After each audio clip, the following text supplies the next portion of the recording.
നമ്മുടെ മലയാള സിനിമയുടെ ഭാവി വാഗ്ദാനമെന്ന് ഇന്ന് പറയാവുന്ന നടനാണ് നസ്ലിൻ. എന്തെന്നാൽ കുറച്ച് സിനിമകളിലൂടെ തന്നെ നസ്ലിൻ നേടിയെടുത്ത ജനപ്രീതിയും വിജയസാധ്യതയും അത്തരത്തിലുള്ളതാണ്. ചെറിയ ചെറിയ വേഷങ്ങളിലൂടെ നസ്ലിൻ തുടക്കത്തിൽ തന്നെ ശ്രദ്ധിക്കപ്പെട്ടുവെങ്കിലും പ്രേമലുവാണ് ഒരു കരിയർ ചേഞ്ച് കൊടുക്കുന്നത്.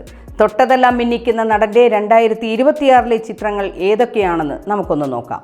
മോളിവുഡ് ടൈംസ് ആണ് ഇനി നസ്ലിൻ്റെതായി ആദ്യമിറങ്ങുന്ന ചിത്രം. മെയ് 15 ചിത്രം തിയേറ്ററുകളിൽ എത്തും.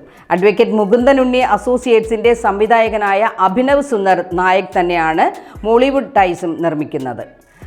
പ്രതീക്ഷകൾ വാനോളമാണ്. കൂടാതെ ചിത്രത്തിൻ്റെ ഫസ്റ്റ് ലുക്ക് പോസ്റ്റർ അടുത്തിടെ ഇറങ്ങിയിരുന്നു. വിൻറ്റേജ് ലുക്കിലാണ് നസ്ലിനെ അതിൽ കാണാൻ കഴിയുക. ഈ വർഷം മലയാളത്തിൽ മാത്രമല്ല തമിഴിലും നസ്ലിൻ്റെതായി വമ്പൻ സിനിമകളാണ് ഒരുങ്ങുന്നത്. സൂര്യ 47-ലും നസ്ലിൻ പ്രധാന കഥാപാത്രമായി എത്തുകയാണ്. അടുത്തിടെ ചിത്രത്തിൻ്റെ പൂജ നടന്നിരുന്നു. അതേസമയം ചിത്രത്തിന് ഇനിയും മലയാളി ബന്ധങ്ങൾ പറയാനുണ്ട്. സൂര്യ നായകനാകുന്ന ചിത്രത്തിൽ നായികയായി എത്തുന്നത് നസ്രിയയാണ്. സംഗീതമൊരുക്കുന്നത് സുഷിൻ ശ്യാമും. ഇതൊന്നും കൂടാതെ രംഗണ്ണൻ്റെ ആവേശമൊരുക്കിയ ജിത്തു മാധവനാണ് ചിത്രത്തിൻ്റെ സംവിധായകൻ.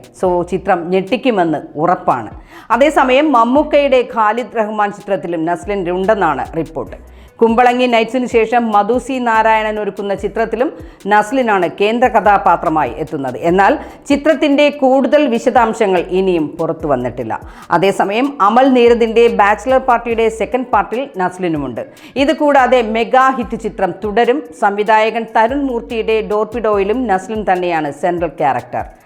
ഫഫയും അർജുൻ ദാസും മറ്റും പ്രധാന വേഷത്തിലെത്തുന്ന ചിത്രത്തിൻ്റെ കഥയ്ക്ക് പിന്നിൽ നടൻ ബിനു പപ്പുവാണ്. ഇനി ആസിഫിൻ്റെ കരിയറിലെ ഏറ്റവും വമ്പൻ പടമായ ടിക്കി ടാക്കയിലും നസ്ലിൻ പ്രധാന വേഷത്തിലെത്തുന്നുണ്ട്. ഇതുകൂടാതെ പ്രേമലു സെക്കൻഡും ഈ വർഷം ചിത്രീകരണം ആരംഭിക്കുമെന്നാണ് വിവരം. എന്തായാലും 2026 നസ്ലിൻ്റെ വർഷം തന്നെയെന്ന് പറയാം.